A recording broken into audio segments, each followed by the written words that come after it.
Fala moçada, beleza? Galerinha, terceiro vídeo da gente para a gente discutir essas grandes questões do ano 2023 para os vestibulares e para os concursos. Nosso tema agora seria o século XX, mas o século XX a partir da crise do eurocentrismo. Quando a gente fala da crise do eurocentrismo, eu estou falando sobretudo, cara, da primeira metade do século XX. Então a gente vai conversar um pouquinho com vocês sobre o que acontece na primeira metade do século XX, no momento em que nós temos o decaimento geopolítico da importância da Europa. Tudo bem? Primeiro tema interessante, pessoal, é sobre o Brasil, né? Então a gente está vivenciando, vamos lá, no finalzinho do século XIX, 1870, um processo de ocupação, o primeiro grande boom, na verdade, de ocupação da região da Amazônia brasileira. E esse primeiro grande boom de ocupação da Amazônia brasileira está ligado, sobretudo, à questão da borracha. Você vai fazer prova de vestibular, vamos lembrar, o primeiro processo de ocupação, periodicamente, na Amazônia brasileira, foi exatamente do século XVI até 1870. Marcado pelo quê? Pelas missões religiosas, marcado exatamente pelas drogas sertão, marcado pelas fortificações e marcado pela questão das bandeiras, lembrando sempre o Pedro Teixeira, 1637, 1641. Tudo bem? E aí você viu o Sérgio Feitosa falar no vídeo anterior sobre a cabanagem, a questão dos cabanos no período regencial. Mas aí, moçada, com a abertura exatamente da circunnavegação do Amazonas e a importância do Barão de Mauá no Brasil, nós teremos, né, um boom por volta de 1870, marcado exatamente pelo ciclo da borracha.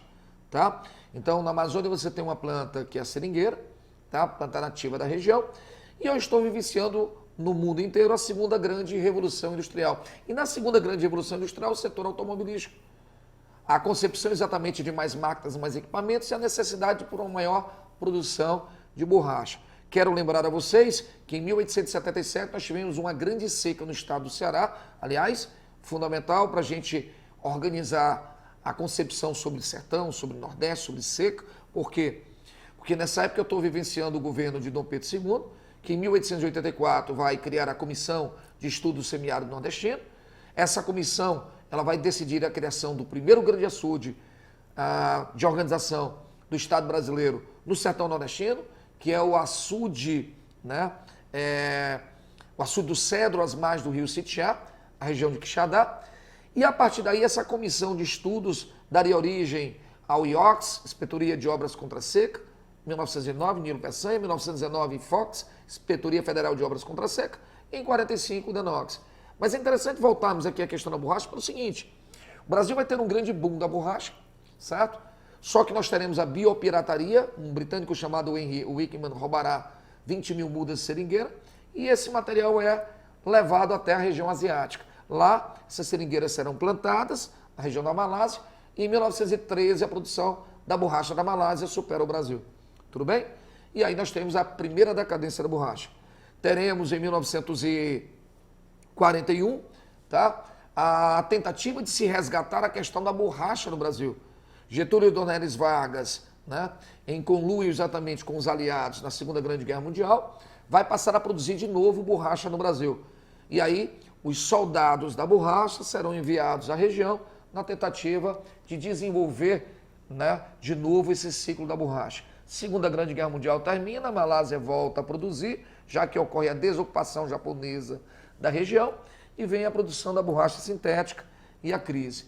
O saldo daquilo que a gente fala sobre a borracha foi a ocupação, né, da nossa margem direita do rio Amazonas, através do rio Madeira, onde nós teremos o adentramento do território boliviano, que vai ser negociado pelo Barão do Rio Branco, que foi através do Tratado de Petrópolis, onde o Brasil comprará o Acre, comprometendo-se a construir a estrada de ferro Madeira-Mamoré. Lembremos também o entreveiro que vai envolver os Estados Unidos com o sindicato boliviano nesse período. Tudo bem? Então, o Tratado de Petrópolis, o último grande tratado que se negociou a questão de fronteiras no Brasil. Beleza? A estrada da morte sendo construída, rasgando-se a floresta amazônica. O segundo detalhe, Serginho, para eu arrochar rapidinho aqui, vai acontecer em 1913. Moçada, é bem legal quando você fala sobre o Fordismo, né? Na verdade, o que acontece? Sérgio falava muito bem sobre Karl Marx, né? A ideia da dialética materialista histórica, onde havia um diálogo filosófico, teses, antíteses e sínteses, onde Karl Marx disse, esse filme eu já assisti. Esse filme eu já assisti porque eu já vi, né, quem estava no poder ser derrubado por movimentos da base, tá? E nós temos uma mudança na estrutura da sociedade. E ele viu aonde? A queda do velho regime e o estabelecimento de um novo regime, tá? E isso estava para acontecer mais uma vez. E aí muitos alunos, Sérgio, me perguntam assim, mas, Fernandes, por que esses proletariados, tirando-se casos excepcionalmente, por exemplo, na Rússia e por um curto período na França, né, da Comuna, por que de fato não houve uma grande sublevação dessa força operariada contra esse Fordismo? Porque o Fordismo, inteligentemente, se utilizará da ciência, do conhecimento, e vai, no final do século XIX, negociar com os proletariados. Tudo bem? E aí você vai ver a questão de Taylor, tá? Taylor, moçada, Taylor, ele cientificou a questão do trabalho. O que Taylor fez? O que te anseia? Trabalhar 16 horas por dia, de domingo a domingo, sem ter tempo nem de olhar para os meus filhos, recebendo um salário miserável. O que Taylor disse? Vou organizar o sistema fabril de produção e vou fazer você trabalhar apenas 8 horas por dia. Tá bom para ti? E o trabalhador diz, ok, amigo. Qual é o problema agora? O problema agora é que eu estou trabalhando domingo a domingo, cara, eu não vou à praia há muito tempo. E ele diz, eu te dou o domingo de folga e nem te desconto o salário. Porque organizando o modelo de produção, eu aumento a tua produtividade. E depois ele diz, tu não precisas mais trabalhar nem no sábado à tarde, amigo. Vai jogar teu futebol. E aí é a origem do futebol, viu, Sérgio? É interessante que o futebol, a política do pão e do circo, ele foi estabelecido exatamente para isso. O trabalhador vai sair ao meio-dia, o apito da fábrica, como diria Noel Rosa, ele sai ao meio-dia e ao invés de ir para os bares, beber e conspirar contra o sistema, as fábricas criaram clubes de futebol na Inglaterra, aonde os atletas eram os próprios operários. Então seus colegas iam aos estádios, dentro de um campeonato, torcer para os seus companheiros no sábado à tarde, beber e fazer o seu churrasco, torcendo para o seu clube. Assim, não teriam tempo de conspirar contra o sistema. E aí, vem Karl Marx e fala sobre mais-valia, certo? Olha o que o sistema capitalista seria capaz de fazer. Então ele aumenta a produtividade através de uma organização do trabalho. A cientificação do trabalho foi fundamental no final do século XIX. E aí, em 1913, há 110 anos atrás, um norte-americano chamado Henry Ford, ele desenvolve o que a gente chama de modelo fordista. Na verdade, ele jura de pé junto que nunca viu nada sobre o Taylorismo. Mas há uma similaridade muito grande. Ele transforma o homem numa mera engrenagem de produção. Já diria até Charles Chaplin, né, em tempos modernos, não sois máquina, homem é o que sois, eu penso. Então ele mecaniza ao máximo o trabalho, ele consegue simplificar as funções e ele estabelece uma linha de produção. Ele uniformiza o produto, tá? O produto sai exatamente igual a uma padronização do produto. E uma coisa que é interessante, para Henry Ford, um liberal por essência, ele diz, produza, produza, produza, tempo é dinheiro. Produza, produza, produza, ele gera estoque. Uma das grandes e marcantes características do modelo fordista. Só um detalhe interessante, para Ford, o trabalhador deveria receber um salário justo. Por quê? Porque ele deveria receber um salário justo para que ele mesmo pudesse se tornar consumidor do próprio carro da Ford. Então o Fordismo, ele revoluciona, através das linhas de produção, o século XX. Em 1959, um novo engenheiro, agora da Toyota, né, Taishi Ono, ele desenvolve um novo modelo chamado Toyotismo, cujas diferenças seriam: troca-se a individualidade pelas ilhas de produção e pela coletividade, substitui-se cada vez mais o trabalho mecânico por um trabalho automatizado e acaba-se com o estoque produzindo-se em tempo justo, just in time. uma produção em tempo justo, uma produção enxuta, que não geram excedentes nem desperdício de horas de trabalho. Porém, todavia, é uma produção que, para ser enxuta, ela precisa atender às demandas de mercado num tempo hábil. E aí eles desenvolvem um modelo japonês chamado Kanban, que era um modelo de reposição de estoques, para que a gente tivesse uma maior eficiência, né, do modelo toyotista. Tudo bem? No toyotismo, a mão de obra ela será mais qualificada. Tá? Então, o desenvolvimento da informática, da robotização e a automação produtiva são essenciais para esse modelo toyotista. Bom, e aí, Serginho, nós vamos dar um salto, né? Então, a Primeira Guerra Mundial termina em 1918, as luzes da Europa se apagam, a Belle Époque está em crise, nós temos um período que você chama na história de entre guerras, mas uma década de 20 extremamente de ouro numa recuperação da Europa, mas que vai descambar na crise de 29. E aí, né, a gente já tinha visto um ensaio em 22, Benito Mussolini, da burguesia nacional italiana, na tentativa de conter o movimento comunista. Na década de 30, a estrutura geopolítica histórica, ela está na crise de 29, eu chamo sempre de ressaca de 29, o mundo está ressaqueado, uma ascensão japonesa, em 31, ferindo exatamente a própria Liga das Nações, ocupando a região da Manchúria, e uma Europa numa efervescência brutal, uma crise econômica, aumento do desemprego, aumento da marginalidade, aumento da fome e aumento da pressão social, inclusive contra o capitalismo liberal e a democracia.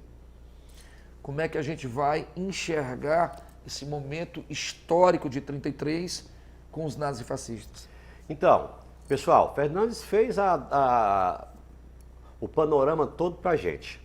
Em 33, nós temos a ascensão do nazismo na Alemanha, dentro de um processo confuso, bizarro, estranho, porque foi todo dentro de um processo legal, que ascendeu ao poder um regime que era antidemocrático, declaradamente antiliberal, um regime que, para a lógica das categorias políticas mais tradicionais, não fazia sentido nenhum.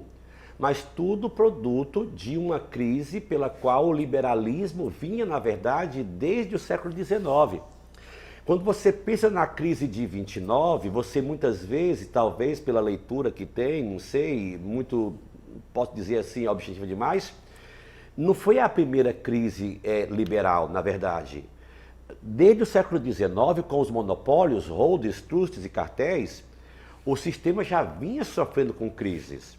E aí a grande pensadora alemã, Hannah Arendt, no seu famoso trabalho As Origens do Totalitarismo, estabelece que, de forma arquimédica eureka, eis aí uma nova realidade no panorama político, não só, digamos assim, europeu, em princípio, mas de todo o Ocidente, que depois vai compartilhar da simpatia por esses regimes. Porque uma vez que a Itália ela ascende 11 anos antes com o fascismo de Mussolini e a Alemanha depois 11 anos, mas em Portugal, na Espanha, oficialmente, em outros países europeus, oficiosamente. No Brasil, o integralismo é um grande entusiasta do que vinha acontecendo na Europa, regimes militaristas, nacionalistas, unipartidários, antiliberais, anticomunistas. Aqui no Ceará tivemos a Liga Eleitoral Católica, a Legião Cearense do Trabalho, os círculos operários católicos, como instrumentos que tentavam conter esse avanço comunista. E é isso que, na verdade, pessoal, o nazismo representa. Uma expressão burguesa, conservadora, que está muito preocupada, como dizia Fernandes, do avanço comunista. Lembrem-se, desde 1917, que na Rússia a vitória bolchevique, consolidada com a NEP e depois com a criação do Bloco Soviético, da República Soviética, que o fantasma comunista assombrava na própria Alemanha, entre guerras, a Liga Espartaquista de Rosa Luxemburgo e Karl Liebknecht quase chegaram ao poder através de tentativas de golpe esquerdista, comunista. Então, urgia que a burguesia, que a elite, para garantir os seus interesses materiais ou políticos, se organizasse em torno de um regime que fosse forte, que fosse de resultados. E o nazismo, que desde a Primeira Guerra Mundial, o finalzinho dela, era motivo de escárnio, deboche, até mesmo falta de fé, foi ascendendo, e eis que nas eleições pós-crise de 29, deu uma guinada que Hitler, então, pessoal, passa a ser primeiro-ministro e depois chanceler, Führer, a convite do próprio presidente Hindenburg. Então, pessoal, os partidos de oposição e os grupos também de oposição serão perseguidos, serão cerceados, serão, quando não expatriados, infelizmente mesmo mortos, porque o regime nazista, pessoal, muito mais do que o fascismo em si, ele tem essa variável mesma efetiva da limpeza étnica. Hitler, quando redige o seu Mein Kampf, Minha Luta, na verdade, muito mais uma síntese da doutrina que já existia antes dele. Ele fala de um espaço vital, ele fala de um Lebensraum, ele fala de uma expansão não só territorial, mas também cultural nazista, tá? Germânica, ariana.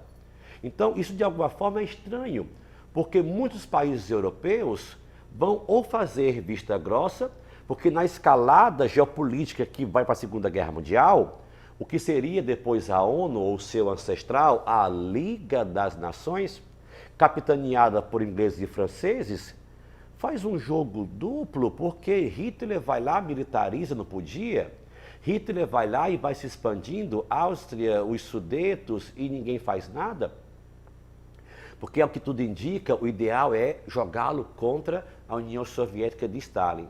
Mas eis que, nesse momento, outra efeméride, nós temos em 1933 a posse de Franklin Delano Roosevelt nos Estados Unidos.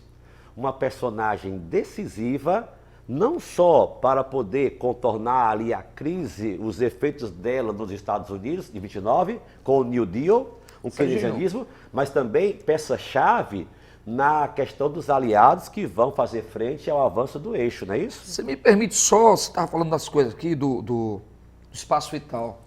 Espaço vital é uma teoria de Friedrich Ratzel, que ele vai falar sobre o estado orgânico. Se o estado é orgânico, ele se desenvolve. E quanto maior a população, maior é a necessidade desse espaço de ter territórios. Tá? Então, o território é vital para o crescimento e desenvolvimento da sociedade. E aí tem um teórico, você estava falando muito bem da geopolítica nazista, um cara chamado Karl Haushofer. Esse cara foi o grande arquiteto da engenharia geopolítica, da revista de geopolítica de 22, que vai desenhar o caminho para os nazistas nos anos 30 da geopolítica de poder. Não só a ideia do espaço vital, mas a própria questão do Heartland, a concepção dos recursos da Rússia. O acordo Ribbentrop-Vyacheslav-Molotov, assinado em 1939, entre a Alemanha e Rússia, pacto de não agressão, não era só um pacto de não agressão, era um pacto de não agressão, um pacto de cooperação, porque a Rússia vai fornecer os recursos naturais para a Alemanha nazista, petróleo, ferro, carvão, certo? E era um acordo também de divisão da Polônia. Então havia por trás daquele acordo uma série de questionamentos interessantes. Eu costumo dizer que o nazismo, ele nasce num solo que vai se tornar muito fértil, Sérgio, sobretudo a partir da Primeira Guerra Mundial. A Primeira Guerra Mundial destrói a Europa. A Europa destruída tem uma crise econômica, capacidade produtiva agrícola, industrial, foi aniquilada. A infraestrutura de transporte, comunicação e energia, aniquilada. O Estado está quebrado e falido. Então, uma sociedade que não tem o campo e não tem a indústria para trabalhar, ela está desempregada. Então, eu vou te trazer consigo uma crise social. O povo está sem trabalho e está marginalizado. Então esse povo passa a questionar um Estado que é liberal, chega a culpar o liberalismo pela Primeira Guerra Mundial e chega a culpar muitas vezes a questão da democracia. E aí ele enxerga do lado uma União Soviética bolchevique de uma revolução bem sucedida. É nesse momento que vem uma reação de uma burguesia. A burguesia nacional, ela diz, o liberalismo não me serve, porque não me protege da concorrência estrangeira e eu preciso me recuperar. Ao mesmo tempo, do outro lado, eu tenho um movimento operariado comunista. Qual é a minha solução?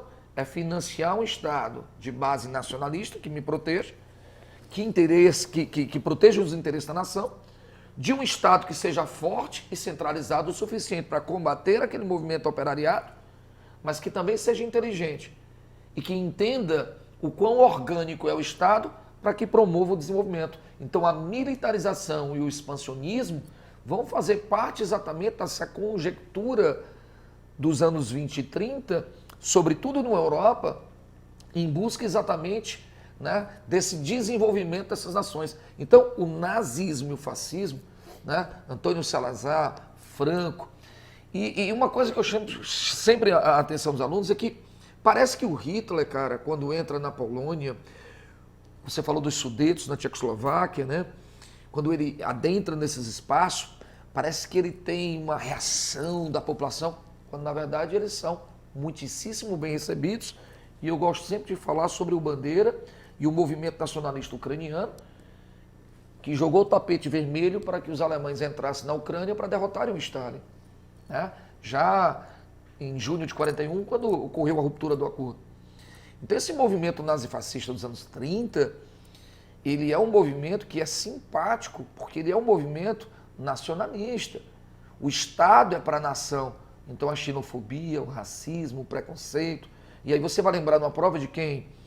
Das leis de Nuremberg, da Noite dos Cristais, da perseguição, sobretudo aos judeus, aos negros, aos homossexuais, a criação de Adolf Eichmann, dos campos de concentração e extermínio dos judeus.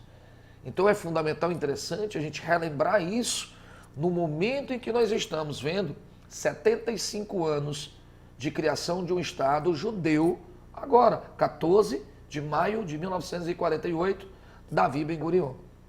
Tudo bem? Perfeito. Eu te interrompi aí no Roosevelt. Não, que isso. Então, pessoal, o Roosevelt, ele é um presidente que, enquanto o nazismo está se consolidando no poder lá na Alemanha, como dizia aqui muito bem Fernandes, mas na América, eis que surge esse nome na política americana, aliás, vencendo 2 eleições com muito sucesso, adotando uma política de boa vizinhança, bem mais frutífera do que foi a doutrina Monroe ou o próprio Colorado Roosevelt. O Big Stick nos Estados Unidos não teve tanto sucesso quanto, sem tanta violência, vai ter a diplomacia do Roosevelt com o cinema, com os acordos econômicos. Quando Vargas governava o Brasil de forma muito, digamos, estranha, assediado ora pelo Terceiro Reich, assediado ora pelos Estados Unidos, eis que o Roosevelt consegue, não só com o Brasil, mas com muitos outros países da América Latina, uma aproximação em meio a essa guerra muito frutífera para os Estados Unidos.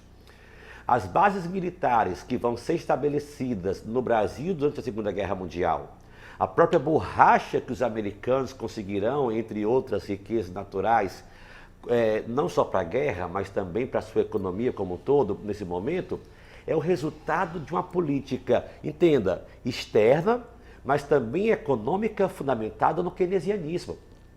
Porque, pessoal, o capitalismo, ele é um sistema, entenda isso, não tão homogêneo quanto a gente muitas vezes quer de forma reducionista limitar ao que é o lucro.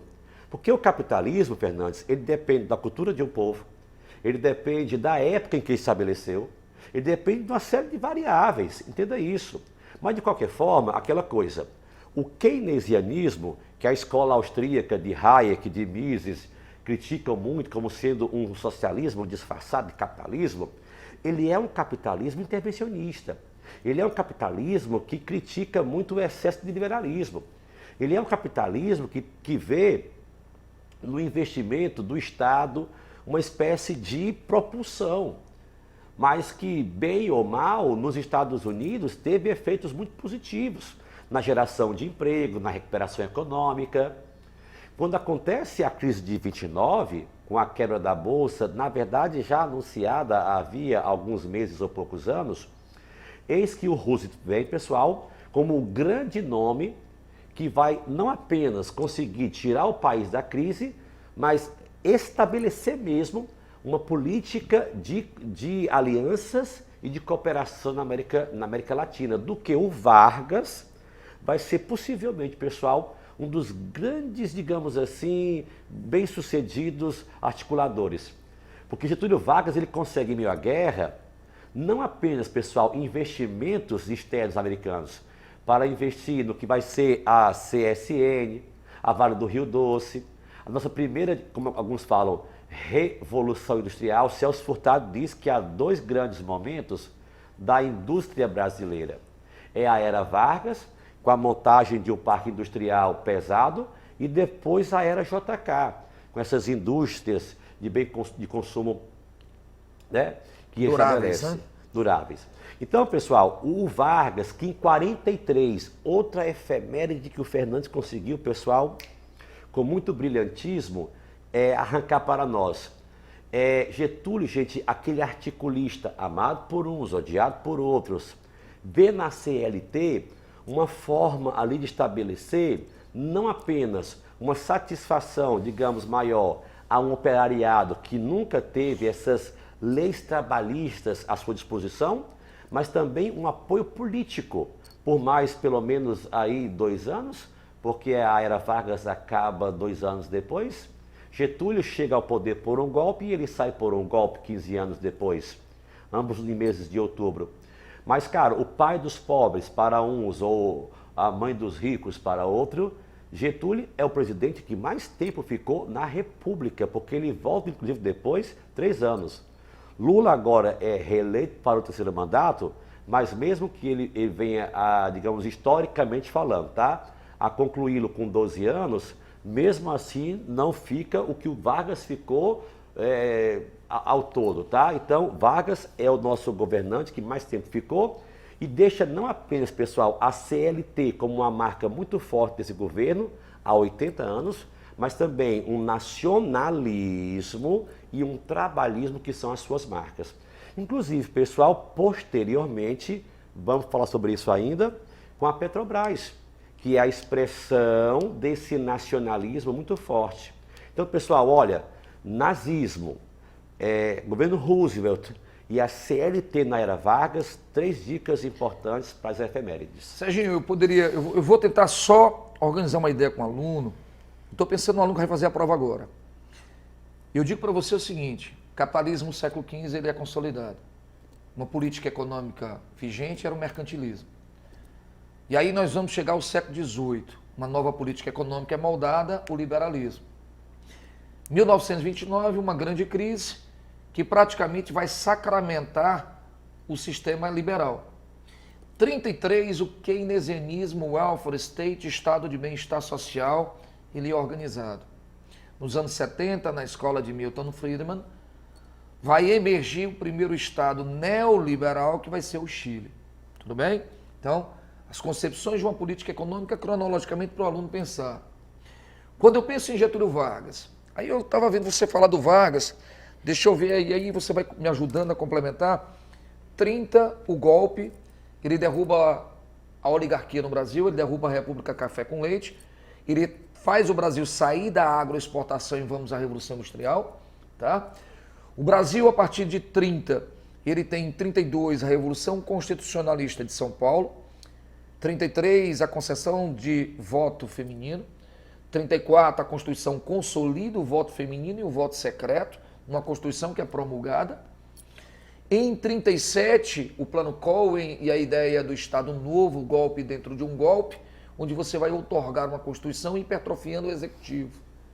Em 38, o IBGE é criado. Em 39, o petróleo é descoberto no Brasil, em Lobato, na Bahia. Tudo bem? Em 41 você tem a Companhia Siderúrgica Nacional Volta Redonda Rio de Janeiro, 42 a Companhia do Vale do Rio Doce, mas nesse período você falou do Roosevelt, que vai assinar um acordo no Brasil às margens do rio Potengi, no Rio Grande do Norte. E aí é acertada a entrada do Brasil, de fato, com seus soldados na Segunda Guerra Mundial. E a cobra fumou. Tudo bem? Com certeza. E aí o que nós temos a partir daí? 1943 a CLT e em 45 a criação do DENOX, Departamento Nacional de Obras Contra a Seca, ainda vai ser uma obra de Vargas. E aqui no Ceará, aliás, desculpa, no Nordeste, no Rio São Francisco, nós tivemos a Companhia Hidroelétrica do São Francisco, também do governo de Getúlio Vargas. Então, em 15 anos, o samba se desenvolve, desce o morro e chega o asfalto, quando você fala sobre as escolas de samba organizadas pelo Estado, onde você fala sobre a rádio de difusão no Brasil e a Voz do Brasil como propaganda política. E aí eu lembro muito da questão do senhor Hitler, que se utiliza de uma propaganda em massa no nazismo. O Vargas também vai fazer uma propaganda em massa através da Voz do Brasil, né? Porque essas lideranças políticas europeias ou mesmo no Brasil, eles inovam quando eles preferem falar diretamente com o povo. Getúlio Vargas, mesmo quando ia discursar, não abria mão do seu vocativo, trabalhadores do Brasil, vírgula, aí vinha o discurso dele, né? Porque Getúlio, exatamente através do DASP, do DIP, do DOPS, ele centraliza ao máximo. Quem vai governar os estados são interventores. Carneiro de Mendonça, Felipe Moreira da Rocha, Menezes Pimentel. Então, o poder legislativo no Brasil, em qualquer das instâncias, ele foi suspenso por 8 anos. Então, não houve Câmara de Vereadores, não houve Assembleias Legislativas, não houve Congresso Nacional nesse período. O próprio Vargas, quando ele é derrubado em 45, ele não tem vice-presidente. Logo, não tem na época também nem Congresso, então quem pode sucedê-lo? Quem comandava o Supremo Tribunal, que na época era Zé Linhares, cearense de Baturité. E que é o cara que vai assinar a questão do DENOX. É. E passar o governo para o Dutra. Moçada, esse foi o nosso terceiro momento, né, Serginho? Perfeito. Um outro momento extremamente rico, muita informação para vocês que vão fazer provas, concursos. Mais uma vez, galera, senta, bota teu refrigerante, bota teu cafezinho do lado, anota, aprofunda essas dicas, você vai encontrar tudo isso na tua prova. Não é isso, Serginho? Perfeito, assim Galerinha, embaixo. aguardamos vocês no nosso último encontro, que vai ser o fechamento desse ano 2023. Show de bola? Beleza? Abraço, galerinha. Tchau, tchau. E até o próximo vídeo.